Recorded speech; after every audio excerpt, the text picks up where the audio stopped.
Shalom, selamat pagi, selamat bergabung dengan Menara Doa Pagi. Mari sama-sama kita datang menyembah Tuhan, mari kita berdoa. Bapa di sorga, dalam nama Tuhan Yesus, lewat Menara Doa ini Tuhan, kami mau Tuhan sungguh-sungguh melawat setiap kami, mengubah setiap kami, memberkati setiap kami. Yang lemah dikuatkan, yang susah dihiburkan, yang sakit disembuhkan. Kami serahkan semua umat-Mu yang melihat dari online. Tuhan memberkati mereka dimanapun, kapanpun mereka membuka tayangan ini. Setiap mereka yang menyaksikannya, dengan iman kami katakan, semuanya diberkati Tuhan Yesus. Dalam nama Tuhan Yesus, teman-teman kami yang ada di online, berkatilah mereka Tuhan. Terpujilah Engkau Bapa, dalam nama Tuhan Yesus kami berdoa. Haleluya. Amin.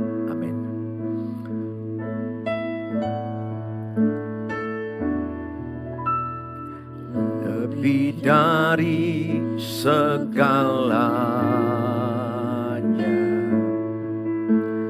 ku berharap padamu.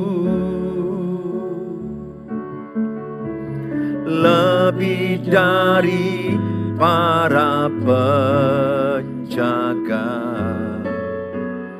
mengharap fajar pagi. Begitu rindu hatiku berada dekat-Mu.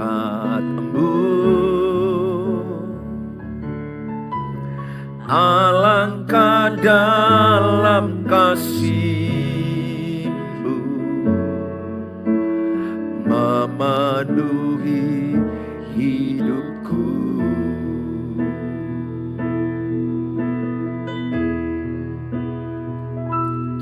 Tenanglah jiwaku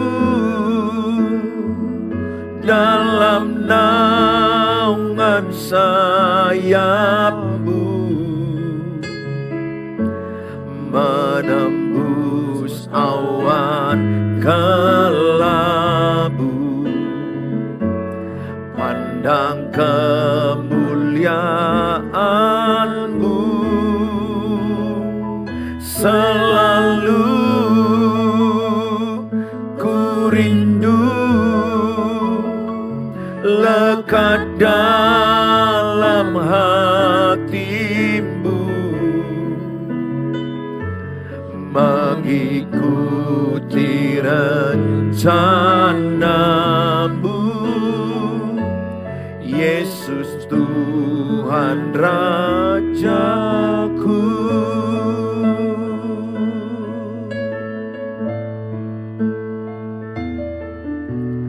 Lebih dari segalanya,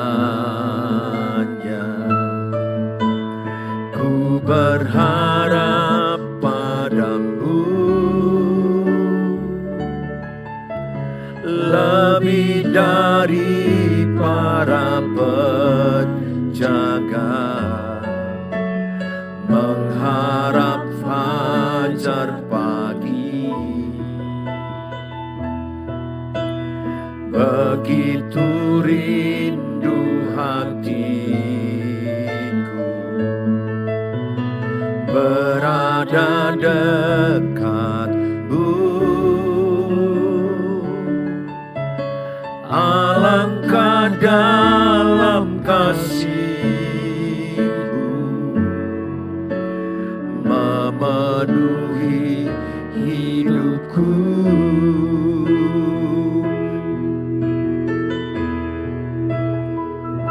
Tenanglah jiwaku dalam naungan sayap-Mu, menembus awan kelabu, pandang kemuliaan-Mu. Selalu ku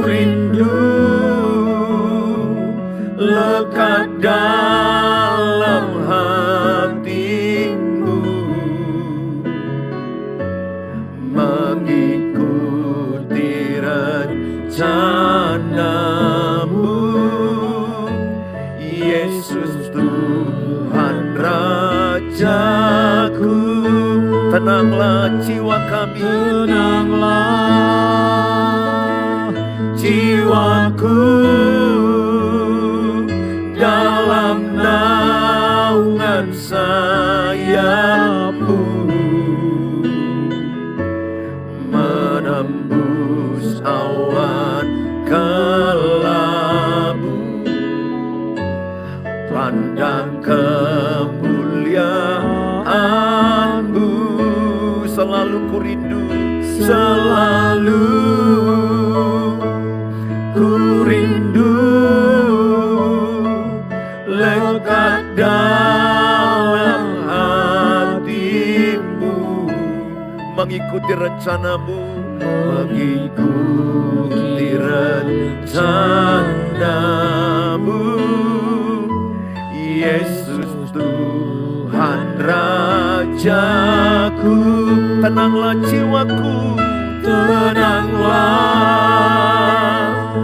jiwaku dalam naungan sayap-Mu, menembus awan kelabu, pandang kemuliaan-Mu. Selalu ku rindu lekat dalam hati-Mu, mengikuti rencana-Mu. Yesus Tuhan Rajaku, mengikuti rencana-Mu. Yesus Tuhan Rajaku, mengikuti rencana-Mu. Yesus Tuhan Rajaku.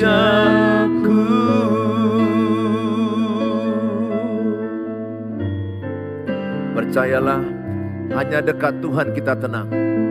Walaupun banyak persoalan keluarga, persoalan pernikahan, persoalan ekonomi, persoalan sakit penyakit, masalah anak-anak, apapun yang kita alami, saya hanya mau katakan, hati kita tenang, berada dekat Tuhan. Tenang dan berdoa, bekerja, Tuhan pasti tolong kita.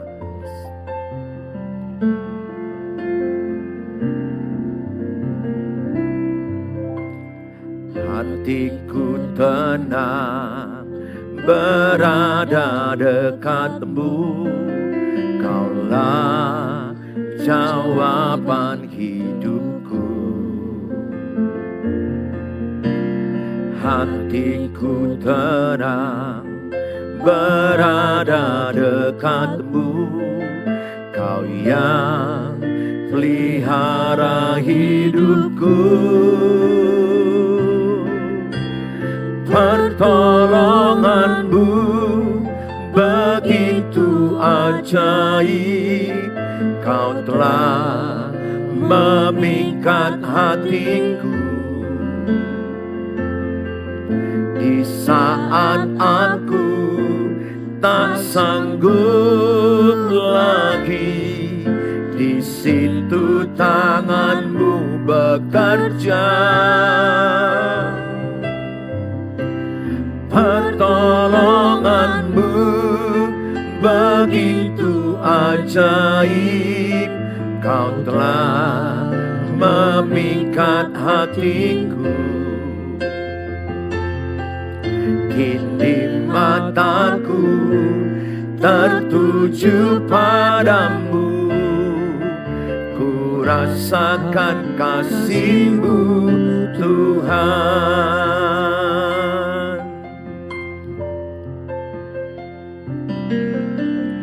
hatiku tenang berada dekatmu. Kaulah jawaban hidupku. Hatiku tenang berada dekatmu. Kau yang pelihara hidupku. Bersama-sama katakan, pertolonganmu begitu ajaib. Kau telah memikat hatiku. Di saat aku tak sanggup lagi, di situ tanganmu bekerja. Pertolonganmu begitu ajaib. Kau telah memikat hatiku. Di saat mataku tertuju padamu, ku rasakan kasih-Mu Tuhan. Kini mataku tertuju padamu, ku rasakan kasih-Mu Tuhan. Kini mataku tertuju padamu, ku rasakan kasih-Mu Tuhan. Mari sembah Tuhan. Mata kami tertuju padamu, mata kami tertuju padamu. Kami percaya, mata kami tertuju padamu. Haleluya. Pertolongan kami daripadamu, pertolongan kami daripadamu Tuhan. Terima kasih, Engkaulah jawaban, Engkaulah kekuatan kami. Hanya dekat-Mu kami tenang, hanya dekat-Mu kami tenang. Terima kasih. Kami percaya kuasa-Mu sedang bekerja. Apapun masalah kami, apapun pergumulan kami, ada Tuhan Yesus yang luar biasa. Ada Tuhan Yesus yang hebat. Ada Tuhan Yesus yang dahsyat, membela kami, menjaga kami, menyertai kami. Engkaulah Bapa kami, Bapa yang mengasihi kami. Terima kasih, terima kasih. Percayalah saudara, seberat apapun masalah saudara, saudara akan tenang ketika engkau dekat kepada Tuhan. Melekatlah pada Tuhan. Tenanglah kini hatiku, Tuhan memimpin langkahku.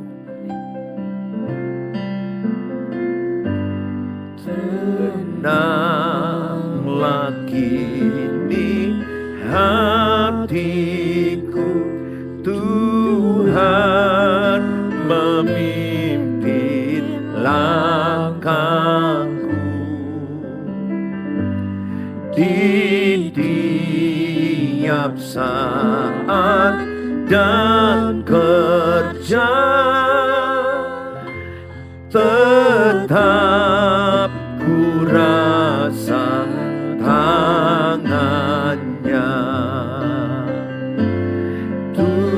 Tuhanlah yang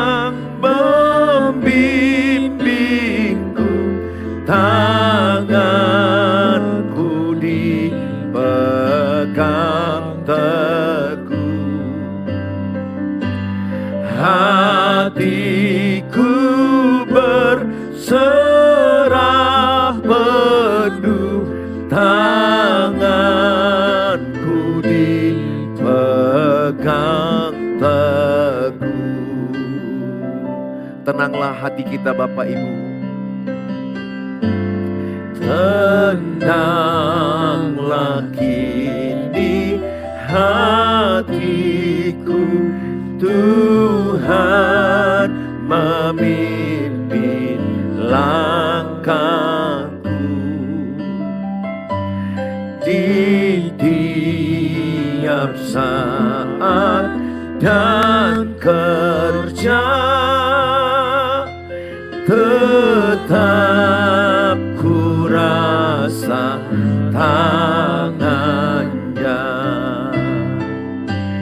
Tuhanlah yang membimbingku, tanganku dipegang teguh.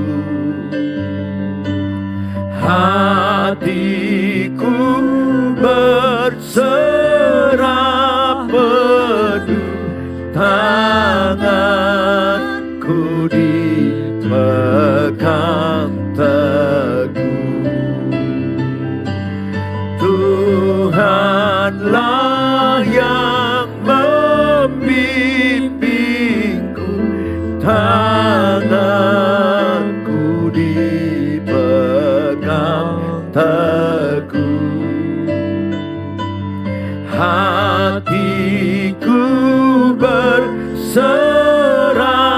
penuh, tanganku dipegang teguh. Dengan Tuhanlah yang membimbingku, tanganku dipegang teguh.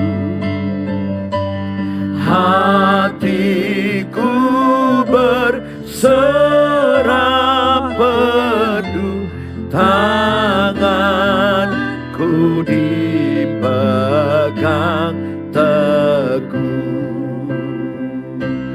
Tanganku dipegang teguh. Bapa di sorga, dalam nama Tuhan Yesus, kami siapkan hati kami diberkati dengan firman Allah. Dalam Tuhan Yesus kami berdoa. Amin. Amin. Shalom Bapak Ibu yang saya kasihi. Pada pagi hari ini saya ingin menyampaikan firman Allah kepada setiap kita semua. Usahakanlah kedamaian keluargamu. Tulis dalam caption, dalam kolom, kuusahakan kedamaian keluargaku. Ya, tulis dalam caption, kuusahakan kedamaian keluargaku. Karena yang sering sekali itu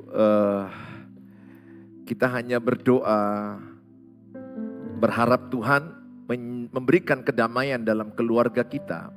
Tetapi harus seimbang.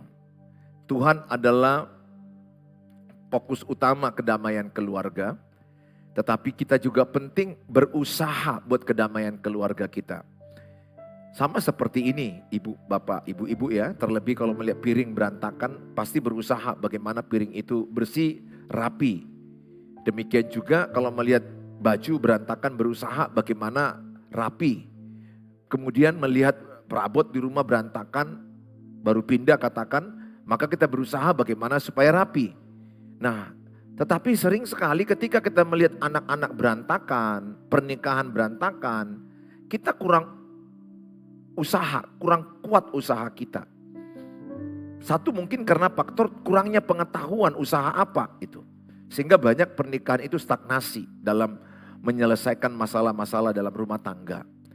Saudara, saya mengajak setiap saudara jangan pernah menyerah masalah-masalah rumah tangga.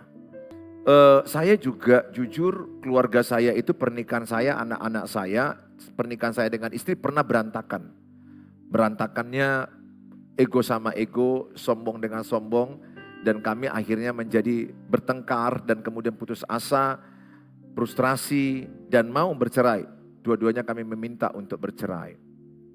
Tetapi Tuhan itu baik. Tuhan kan berkata dalam Matius 11 ayat 28, hai kamu yang letih dalam pernikahan, hai kamu yang lesu dalam pernikahan, hai kamu yang berbeban berat dalam pernikahan, datanglah padaku, maka aku akan memberikan kekuatan baru, ketenangan. Saudara, saya datang kepada Tuhan. Saya bilang sama Tuhan, saya letih dalam pernikahan. Saya lesu dalam pernikahan. Saya berbeban berat dalam pernikahan. Tuhan tolong saya. Janji Tuhan, setiap orang yang datang pada Dia pasti diberi kekuatan baru. Pasti diberikan Tuhan yang namanya hikmat, ketenangan. Walaupun gak langsung instan masalah kami selesai. Bertahun baru selesai. Tetapi Tuhan menampung air mataku di kirbat. Tuhan juga menampung air mata istriku di kirbat Tuhan. Sehingga kami bangkit dan jadi berkat bagi banyak couple, bagi banyak rumah tangga, bagi banyak keluarga sekarang ini. Saudara, saya mengajak setiap saudara jangan menyerah ketika pernikahanmu ada pada titik terendah. Katakanlah suami lari, katakan istri lari. Ya, ada yang suami pulang ke rumah orang tuanya, bawa anak-anak. Ada istri yang bawa anak-anak pulang ke rumah orang tuanya. Aduh, saya kasihan melihat anak-anak itu. Anak-anak itu yang biasa tidur sama ada papa, ada mama, serumah. Tiba-tiba kejadian yang luar biasa, cekcok yang tidak terkendalikan mengakibatkan istri bawa anak-anak lari. Dan ada bapak yang membawa anak-anak lari. Bayangkan trauma dan mental anak itu hancur bukan main. Setiap malam mau tidur pasti dia akan menangis, menjerit dalam hatinya walaupun tidak keluar. Tetapi di hatinya memendam rasa mencekam, rasa takut, rasa tidak nyaman, rasa berbeda dengan keluarga orang lain. Ingat, anak-anak itu pembanding ulung. Jadi kalau dia lihat ada anak-anak berjalan, ada bapak mamanya, itu sangat terpukul bagi dia. Sementara dia berjalan hanya dengan mama saja atau dengan bapak saja. Karena bapak mama ego, sombong, berantem. Saya sudah ulang-ulangi, gampang membuat rumah tanggamu gak berantem. Suami duluan matikan ego, itu yang saya lakukan. Dan rumahku tidak ada lagi berantem bertahun-tahun. Karena untuk berantem kan butuh 2 orang. Mana ada berantem 1 orang, berantem itu kan harus ada lawan. Jadi saya tidak matikan ego. Mau apapun masalah, semosi apapun andainya istri saya, ego saya mati.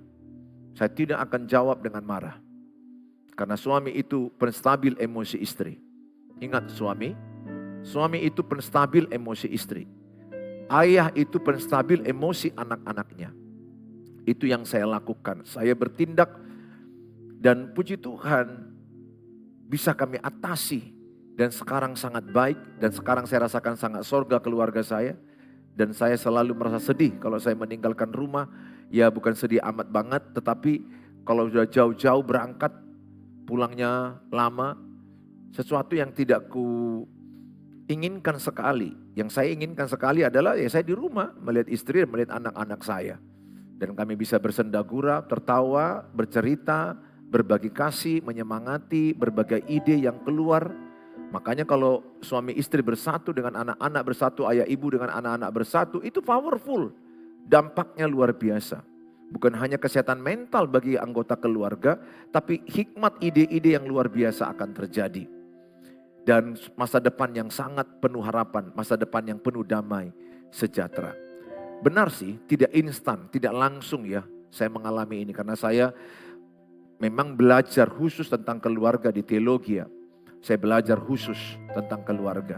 Sehingga saya memang ya lumayan banyak informasi pengetahuan dibandingkan Bapak Ibu yang bekerja di kantor, berusaha, berdagang, capek pergi pagi, pulang malam, gak sempat mungkin baca buku keluarga, gak sempat mungkin dengar seminar keluarga. Kalau saya Saya banyak seminar keluarga, banyak bikin tugas tentang keluarga, kuliah 2,5 tahun tentang keluarga. Sampai sekarang pun saya masih ikut seminar-seminar. Kalau ada yang waktu yang tepat, saya terus upgrade diri saya.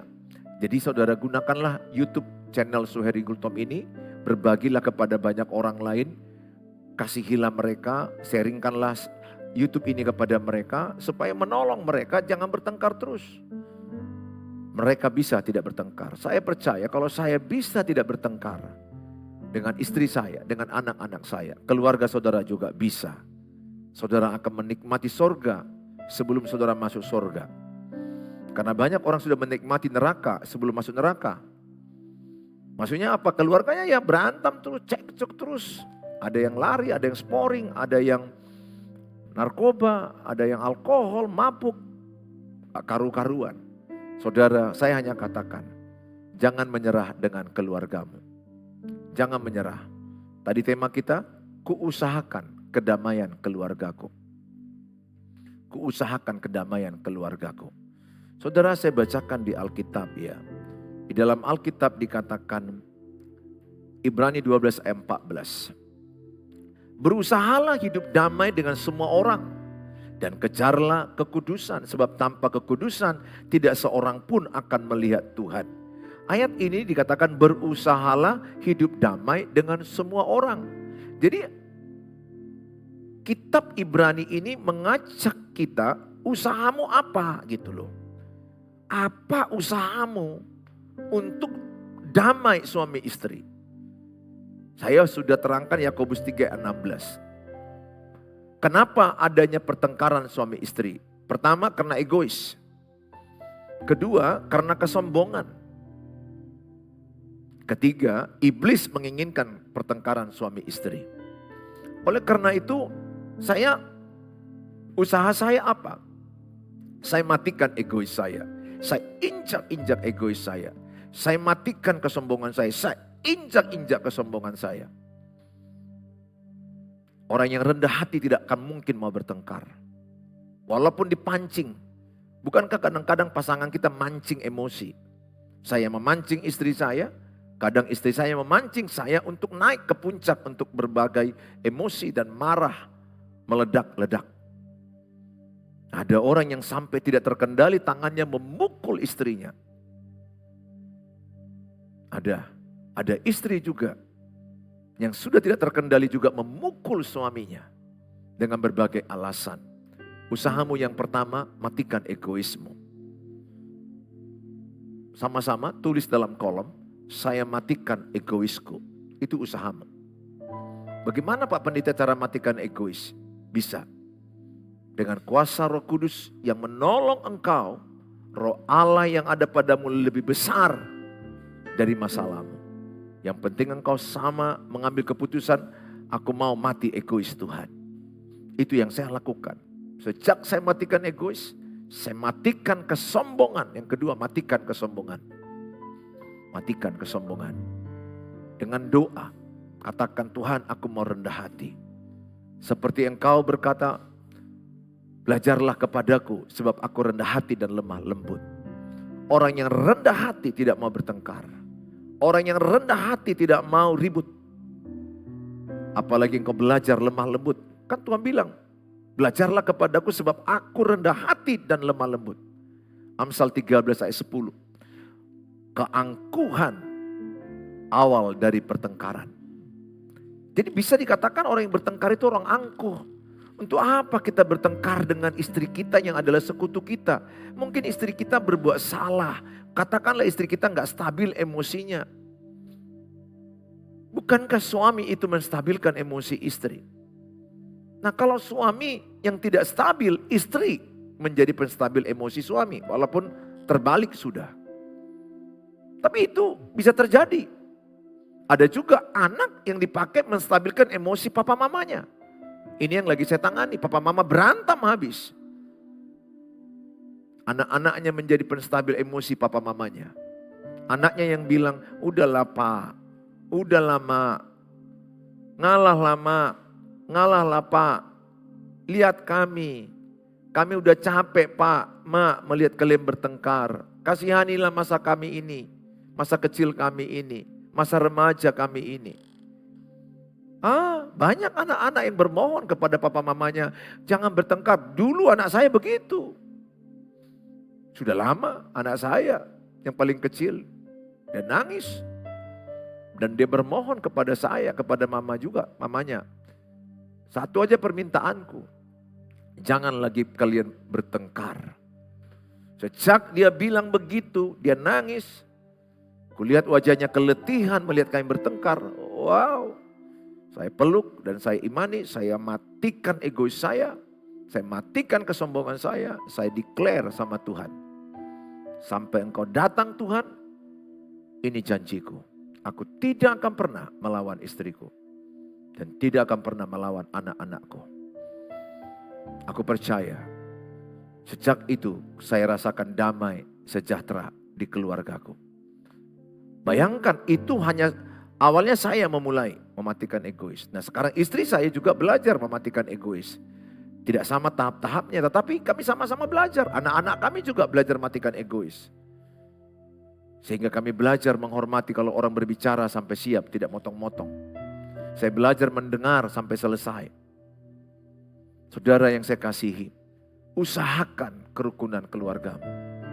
Jangan biarkan terus ribut-ribut kecil, konflik-konflik kecil. Aku dulu dapat pengajaran dari mana itu ya. Biasa itu rumah tangga ada konflik-konflik kecil. Semua rumah tangga kok begitu. Saya terdogma loh, itu lama. Udah pendeta pun saya diajari atasan saya soalnya. Biasa itu konflik-konflik kecil, pertengkaran-pertengkaran kecil itu biasa. Oh bagi saya sekarang no. Jangan biasakan apa yang tidak benar di Alkitab. Tidak benar pertengkaran kecil biasa di keluarga. Tidak benar pertengkaran kecil ada dalam pernikahan. Yang tidak benar ya tidak benar. Tidak benar kalau pacaran itu harus bertengkar terus. Ya, saya pernah khotbahkan. Sesekali mungkin muncul rasa pertengkaran, ingin melihat karakter ketika bertengkar aslinya gimana. Supaya jangan terkejut ketika menikah. Tapi enggak benar setiap jumpa bertengkar, pacaran kan lucu. Dalam seminggu sekali bertengkar, merajuk, enggak cakapan, enggak enakan, ngamuk-ngamukan. Kalau udah pacaran aja begitu, menikah hancur. Pasti hancur. Maka yang benar itu adalah kelola emosimu, kalahkan egoismu, kalahkan kesombonganmu. Bicarakan baik-baik setiap ada persoalan. Setiap ada masalah, bicarakan baik-baik. Istrimu tidak sempurna, suamimu tidak sempurna, anak-anakmu tidak sempurna, tapi ada kasih Tuhan yang sempurna. Sehingga apapun persoalan, kalau kita berdoa baik-baik, intonasi baik-baik, bicara baik-baik, di tempat yang baik-baik, diskusi baik-baik, 100% hasilnya baik-baik. Sering sekali kita tidak tahu mengelola emosi, menata komunikasi yang baik. Sehingga tidak pas waktunya kita katakan sesuatu, meledak pasangan. Tidak pas intonasi, ada orang yang menyampaikan sesuatu, intonasinya tinggi. Masalah kecil menjadi masalah yang besar. Saudara, usahakan. Di dalam Alkitab 1 Timotius 5 ayat yang ke-8. Tetapi jika ada seorang yang tidak memeliharakan sanak saudaranya. Jika ada seseorang yang tidak memeliharakan seisi rumahnya. Orang itu murtad dan lebih buruk dari orang yang tidak beriman. Jadi begini keluargaku yang ada di online. Saya melihat misalnya keluargaku berantakan, kacau. Dan aku gak berusaha. Maka saya itu kata Tuhan buruk, jahat saya. Dan lebih parah lagi ada suami udah melihat pernikahannya hancur. Dia bukan berusaha untuk yang hancur itu dipulihkan. Justru lari dengan perempuan lain. Dia berpikir lebih baik dengan perempuan lain. Dia tidak tahu setelah nanti hidup dengan perempuan orang lain itu lebih hancur. Ingat, pernikahan kedua 65% bercerai.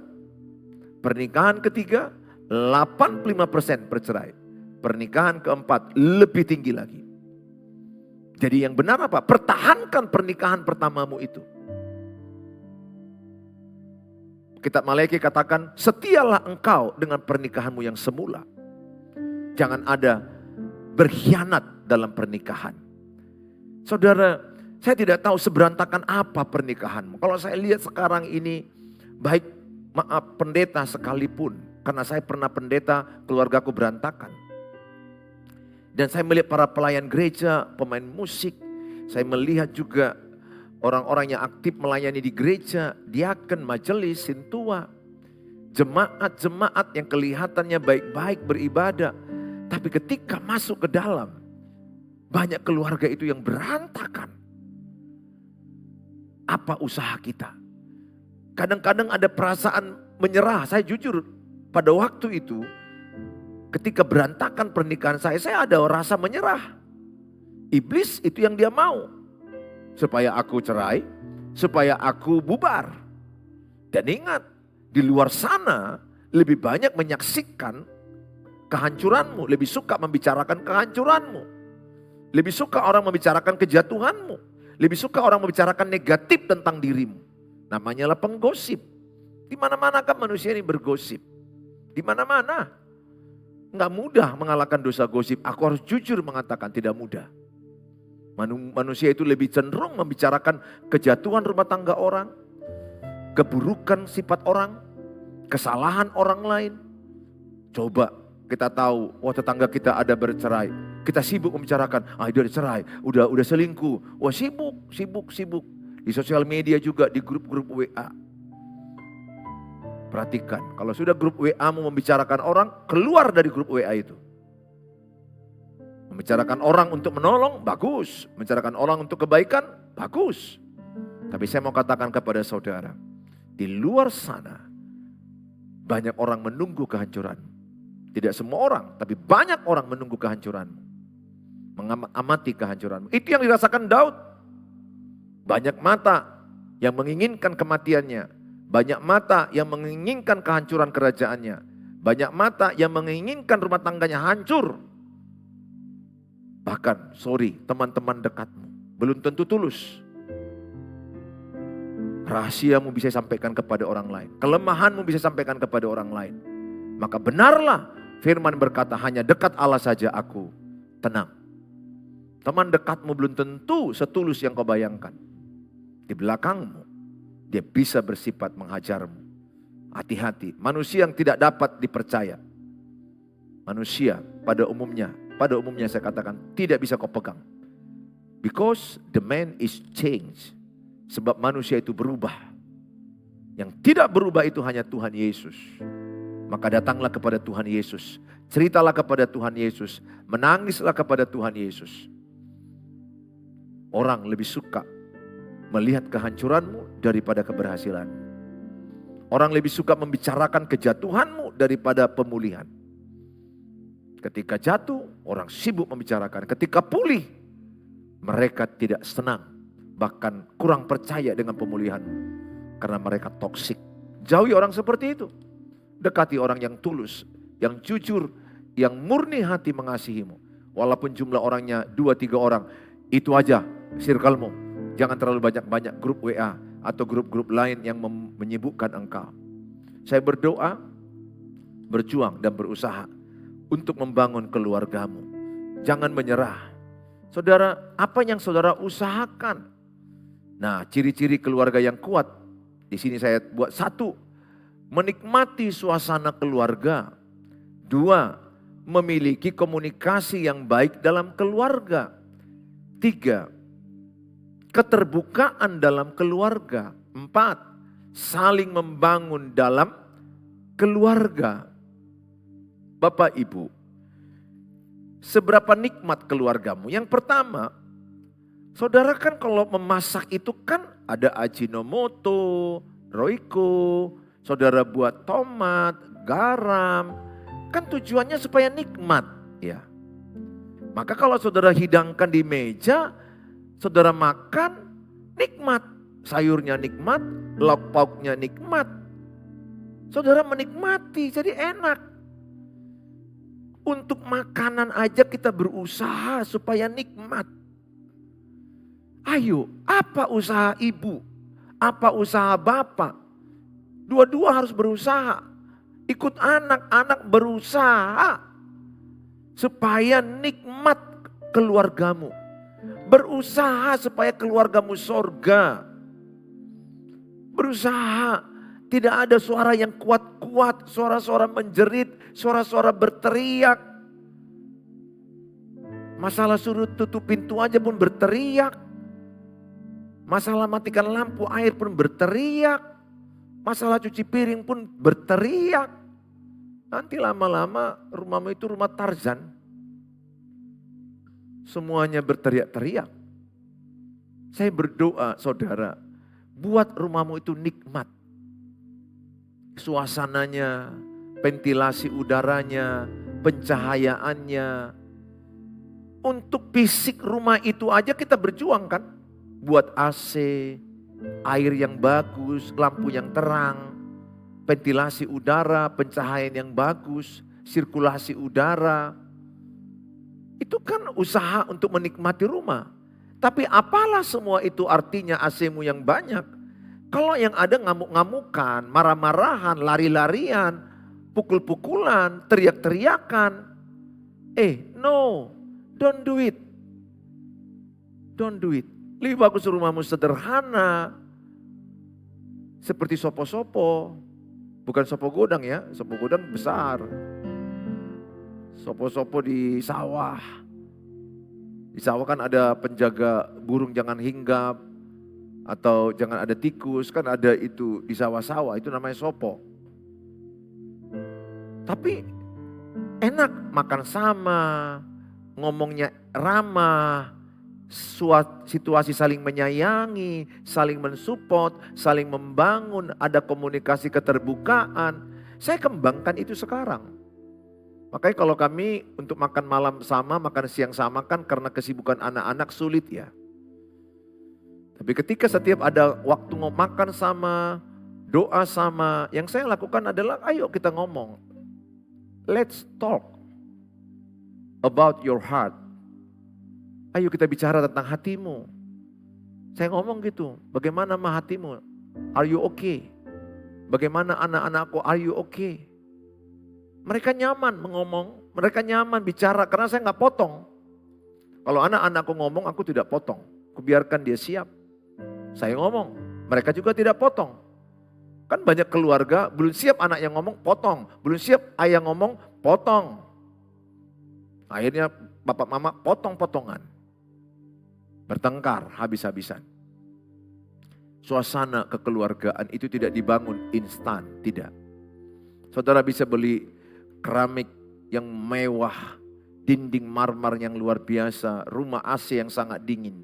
Apalah artinya itu kalau istrimu tidak menikmati? Apalah artinya itu kalau suamimu tidak menikmati?